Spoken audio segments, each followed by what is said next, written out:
আচ্ছা বলেন তো, আমাদের দেশের সমস্যাটা কি? আমাদের দেশের সবচেয়ে বড় সমস্যা কি বর্তমানে বলেন তো? দুর্নীতি। বলেন কি? আমাদের দেশের সবচেয়ে বড় সমস্যা হলো দুর্নীতি, নাকি ভুল বললাম?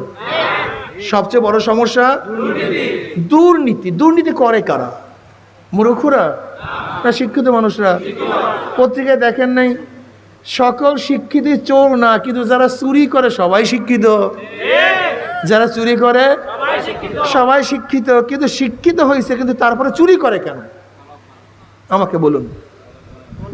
সে তো শিক্ষিত হয়েছে, কেন চুরি করবে? চুরি করা কি ভালো কাজ না খারাপ কাজ? কিন্তু এই শিক্ষিত ব্যক্তি চুরি করে কেন? এর কারণটা কোথায়? বুঝাতে পারিনি।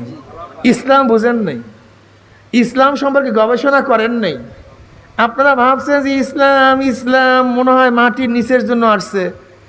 আজকে একটা হাদিসের ব্যাখ্যা দেবো, একটা হাদিস যদি ঠিক হয়ে যেত গোটা বাংলাদেশটা জান্নাতের বাগিচা হয়ে যেত, শুধু একটা হাদিসের আমল করলে, একটা হাদিসের উপরে, আর কিচ্ছু না। আমাদের দেশ ধর্ষণের কারণটা কি? এই ধর্ষণের কারণে কত ল, কত আইন, কত অ্যাডভোকেট, কত বিচারক ব্যস্ত। মাদকের বিরুদ্ধে কত আইন, কত সংস্থা কাজ করতেছে। আমাকে বলুন তো, বাংলাদেশে মাদক কমছে না বাড়ছে? অথচ একটা কমই মাদ্রাসার মধ্যে এক কলকি গাঁজা আছে, কেন নাই? কারণটা কি? তারাও তো মানুষ, বাংলাদেশেরই মানুষ। গাঁজা নাই কেন? থাকবে না কেন? গোটা কমই মাদ্রাসার মধ্যে একটার মধ্যে ফেন্সিডিল আছে, একজনের ফেন্সিডিলের ব্যবসায়ী আছে, থাকবে না কেন? আমাকে বলুন কেন থাকবে না? 5 ওয়াক্ত নামাজ জামাতের সাথে আদায় করে, 5 ওয়াক্ত নামাজ জামাতের সাথে আদায় করে, এরকম বাংলাদেশে একজনও ধর্ষক পাবেন? তা ধর্ষণ বন্ধ করতে চান, সবাইকে নামাজি বানায় দেন, ধর্ষণ থাকবে না। চ্যালেঞ্জ, ধর্ষণ থাকবে না। আপনি জিরো টলারেন্স ঘোষণা করবেন মাদকের বিরুদ্ধে, অথচ গোটা মাদ্রাসার মধ্যে কোনো মাদকের বিরুদ্ধে কোনো বয়ানও নেই। আমরা তো করি না বয়ান টয়ান মাদকের বিরুদ্ধে, গাঁজার বিরুদ্ধে, কিন্তু একটা ছেলেও, কথা বলেন না কেন, একটা ছেলেও, একজন উস্তাদও। এর কারণটা কি? কারণ বুঝতে হবে। রোগ উৎপত্তি কোথা থেকে হয় এইটাকে বুঝতে হবে, তারপরে ট্রিটমেন্ট করতে হবে। মূল সমস্যা অঙ্গ প্রত্যঙ্গ না, মূল সমস্যা কলব। এই কলবকে ঠিক করার আগ পর্যন্ত হাজারো চেষ্টা করলে আইনের মাধ্যমে দেশকে দুর্নীতিমুক্ত করা যাবে না। আপনি দেখছেন এনবিআর এর চেয়ারম্যান সাহেব, যিনি দুর্নীতি দমন করবে, সে বড় দুর্নীতিবাজ হয়ে যায়। দুদকের চেয়ারম্যান সাহেব বড় দুর্নীতিবাজ হয়ে যায়। পুলিশ যারা দুর্নীতি দমন করবে, এই আইজি সাহেব সবচেয়ে বড় দুর্নীতিবাজ হয়ে যায়। র্যাব যে দুর্নীতি দমন করবে, 60টা খুন করছে পয়সার বিনিময়ে। কথাটা বুঝতে পারি না।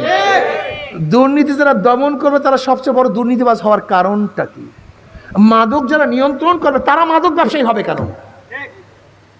মাদক নিয়ন্ত্রক তারা মাদক ব্যবসায়ী, এর কারণটা কোথায়? সবকিছু ঠিক আছে, কলবটা ঠিক নেই। সবকিছু ঠিক আছে, কলবটা ঠিক নেই। একটা মানুষের কত লাগে চুরি আর এই যে আমাদের প্রাইম মিনিস্টার নিজে বলছে আমার পিয়ন 400 কোটি টাকার মালিক। আমি বলি নাই কিন্তু ভাই, বর্তমান প্রধানমন্ত্রী কি বলছে? আমার পিয়ন 400 কোটি, বেশি না, পিয়ন 400। চাও যা জানি, হেলিকপ্টারে ঘোরে, 400 কোটি টাকার মালিক। বুঝেন নাই? আমরা দেশের উন্নয়ন করছি আলহামদুলিল্লাহ, পিয়ন যদি 400 কোটি টাকার মালিক না হয় তাহলে কেমন কথা হলো? এই কথা ঠিক না। এর কারণটা কোথায়? এর কারণটা কি? একটা পিয়নের 400 কোটি টাকা লাগবে কেন? একজন ব্যক্তি হাজার হাজার কোটি টাকা চুরি করতে হবে কেন? কারণটা কি? অথচ হাজার রিক্সাওয়ালা আছে গরিব, হাজার রিক্সাওয়ালা গরিব, যদি আপনি 1000 কোটি টাকা অবৈধভাবে তার সামনে দেন, একটা টাকা ধরবে না, একটা টাকা ধরবে না। না ভাই হারাম, ধরা যাবে না। আল গেনা গেনার নফস, আল গেনা গেনার নফস, মনের ধনী বড় ধনী। ও যদিও টাকার মালিক না, কিন্তু আর মনটা ধনী। আর যদিও টাকার মালিক, ওর মনটা গরিব।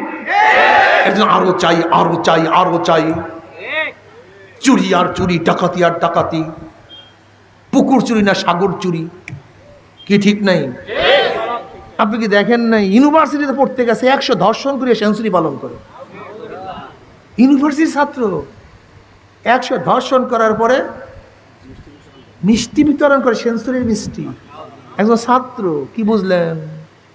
বুঝলেনটা কি? এর জন্য নবী কি বলছেন? ইজা সালুহাস সালুহাল জাসাদু কুল্লু কলফটিক।